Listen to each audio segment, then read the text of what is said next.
नमस्कार दोस्तों, मैं अभिषेक बिश्नोई और आप देख रहे हैं कक्षा केंद्र का यूट्यूब चैनल।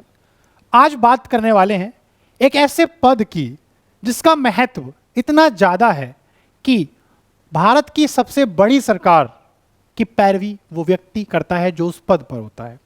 यानी कि हम आज बात करने वाले हैं एक ऐसे व्यक्ति की जो सरकार की पैरवी करता है, सरकार का वकील होता है। आमतौर पर जब झगड़े होते हैं आपके हमारे आस पड़ोस में, जब कोई झगड़ा होता है, जब वो झगड़ा कोर्ट पहुंच जाता है तो हम सबसे पहले देखते हैं एक वकील की तरफ, क्योंकि वही बात हमारी तरफ से रखता है कोर्ट में, वही दलीलें पेश करता है।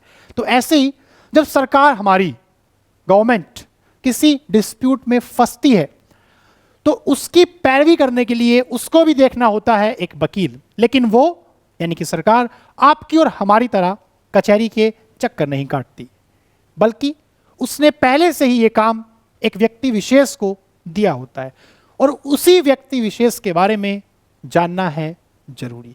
तो हमारी सीरीज जानना है जरूरी में आज मैं आपके लिए लेकर आया हूं attorney general of India, Bharat का महान्यायवादी। कौन होता है भारत का महान्यायवादी, कौन इसको अपॉइंट करता है, कब तक ये काम करता है और क्या काम करता है। चूंकि मैंने कहा कि सरकार पहले से ही एक व्यक्ति रखती है अपनी पैरवी के लिए, तो कौन कौन सी शक्तियां सरकार इस वकील को देती है, इन वकील साहब को देती है, और क्यों है ये वकील साहब इतने महत्वपूर्ण। बिना किसी देरी के अपने डिस्कशन की शुरुआत करते हैं। हाल ही में चर्चा का कारण ये पद बना क्योंकि हमारे देश के नए अटॉर्नी जनरल ऑफ इंडिया जो होंगे वो हैं आर वेंकट रमनी। आर वेंकट रमनी हमारे नए अटॉर्नी जनरल हैं। तो इनका अपॉइंटमेंट हुआ, इसी वजह से ये पोस्ट चर्चा में है। अपॉइंटमेंट कितने दिन के लिए हुआ है? अपॉइंटमेंट हुआ है अगले 3 सालों के लिए। क्या ये हमेशा 3-3 साल के लिए अपॉइंट होते हैं? देखते हैं इस स्लाइड में क्या हमारे पास है आपके लिए अटॉर्नी जनरल से संबंधित जानकारी। देखिए, सबसे पहले आपको देखना है कि भारत का न्यायवादी या भारत का महान्यायवादी एजी, अटॉर्नी जनरल, इसको शॉर्ट में एजी बोला करते हैं, ठीक है। तो जो भारत का एजी होता है वो संघ यानी कि सेंटर की कार्यकारिणी का एक अंग है। एजी देश का सर्वोच्च कानून अधिकारी है, लीगल ऑफिसर। ये क्वेश्चन बनता है आपके लिए, देश का सर्वोच्च लीगल ऑफिसर कौन होता है? Attorney general of India, Bharat का महान्यायवादी, ठीक है। अब संविधान में चूंकि संवैधानिक पद है, इसलिए क्वेश्चन यह भी बनता है कि संविधान के किस अनुच्छेद में इस पद का उल्लेख किया गया है। तो इसका आंसर होगा आर्टिकल 76। आर्टिकल 76 यह प्रावधान करता है कि भारत में एक महान्यायवादी होगा, ठीक है। उसके बाद बात करते हैं कि इनकी नियुक्ति और पात्रता की शर्तें क्या हैं, इनके एलिजिबिलिटीज और क्या है इसका अपॉइंटमेंट प्रोसेस। ये जानना बहुत अहम है क्योंकि हमारे यहाँ एग्जाम्स में इस तरह के क्वेश्चन आते हैं कि इस पद पर नियुक्ति कौन करता है, राज्यपाल की नियुक्ति कौन करता है, न्यायाधीश की नियुक्ति कौन करता है। इसी तरह से भारत के महान्यायवादी की नियुक्ति राष्ट्रपति द्वारा, किसके द्वारा की जाती है? राष्ट्रपति द्वारा की जाती है। लेकिन क्या राष्ट्रपति अपनी मर्जी से यह नियुक्ति कर सकते हैं? ये आपको समझना है। तो राष्ट्रपति अपनी मर्जी से नियुक्ति नहीं करते हैं, बल्कि भारत सरकार की सलाह पर यह नियुक्ति की जाती है।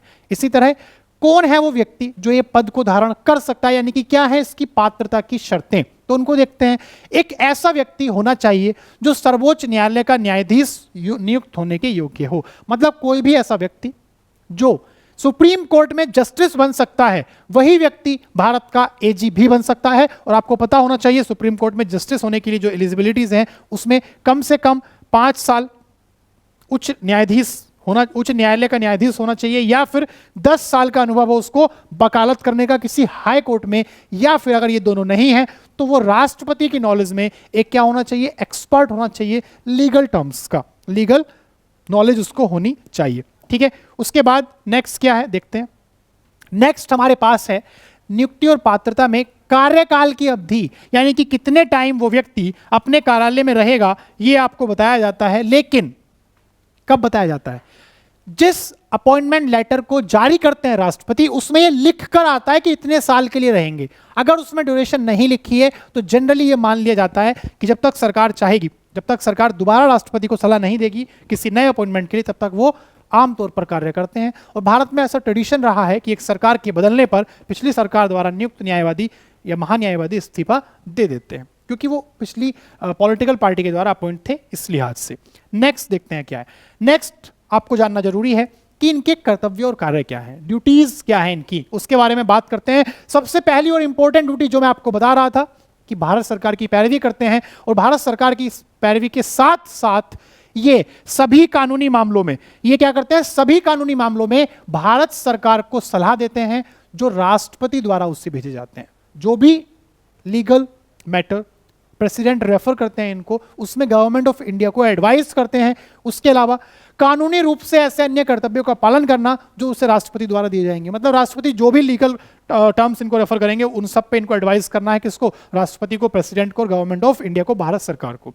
उसके अलावा जैसे मैंने आपको बताया कि भारत सरकार की तरफ से, चाहे वो उच्च न्यायालय हो, सर्वोच्च न्यायालय हो, चाहे कोई भी अदालत हो, अगर उसमें भारत सरकार एक पार्टी है तो भारत सरकार के वकील की हैसियत से उस कोर्ट में पेश होंगे भारत के महान्यायवादी। उसके अलावा जैसे कि आपको पता होगा आर्टिकल 143 के बारे में, जिसमें राष्ट्रपति सुप्रीम कोर्ट से क्या करते हैं, कानूनी सलाह मांगते हैं, परामर्श मांगते हैं। तो उस किसी भी मामले में भारत सरकार को अगर रिप्रेजेंट करना है, फिर से वही इन शॉर्ट आप समझिए, किसी भी मामले में भारत सरकार की पैरवी करनी है तो वकील कौन होगा, भारत का महान्यायवादी। उसके बाद नेक्स्ट हमारे पास है, ऐसा कोई भी कार्य जो संविधान या सरकार द्वारा उनको दिया जाएगा उस कार्य को करेंगे भारत के महान्यायवादी। नेक्स्ट देखिए, नेक्स्ट हमने आपको बताया कि इनके अधिकार और सीमाएं क्या होंगी। इसके लिए आप समझिए कि भारत के महान्यायवादी के पास क्या क्या अधिकार होते हैं। तो भारत के महान्यायवादी जो होते हैं, किसी भी मामले में भारत सरकार की पैरवी करने के अलावा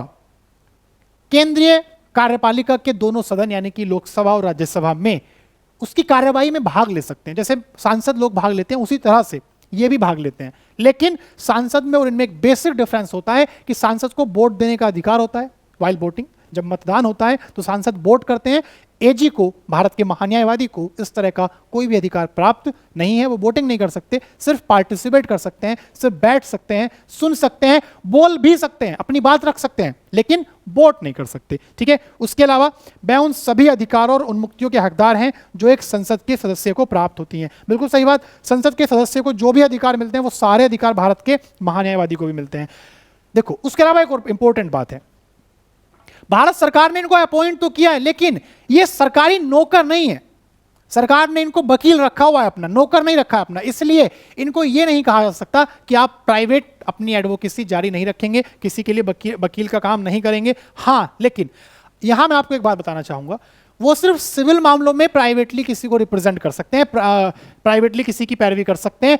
आपराधिक मामलों में, क्रिमिनल चार्जेस में बिना गवर्नमेंट ऑफ इंडिया की परमिशन के वो किसी को वकील के रूप में काम नहीं कर सकते, किसी की पैरवी नहीं कर सकते हैं। ये जानना आपके लिए बहुत अहम है। साथ ही साथ वो ऐसा कोई काम नहीं करेंगे जिसमें उनको अपने टेन्योर के, अपने कार्यकाल के दौरान भारत सरकार के खिलाफ खड़ा होना पड़े। वो कोई भी ऐसा बयान नहीं देंगे जिसमें भारत सरकार के खिलाफ जाएं। उसके अलावा भारत के महान्यायवादी की सहायता के लिए दो और लोग होते हैं जिनको आप सॉलिसिटर जनरल या फिर एडिशनल सॉलिसिटर जनरल भी बोलते हैं। यानी कि दो लोग ऐसे हैं जो इस टीम में काम करते हैं एजी की हेल्प करने के लिए, और वो दो लोग हमारे पास कौन कौन है, सॉलिसिटर जनरल और एडिशनल सॉलिसिटर जनरल। ठीक है, तो ये भी आपको समझना है। लेकिन ध्यान रखने वाली बात ये है कि इन दोनों का ही प्रावधान भारत के संविधान के किसी अनुच्छेद में नहीं है। यानी कि ध्यान रखने वाली बात यह है कि इन दोनों का प्रावधान अनुच्छेद 76 में नहीं है।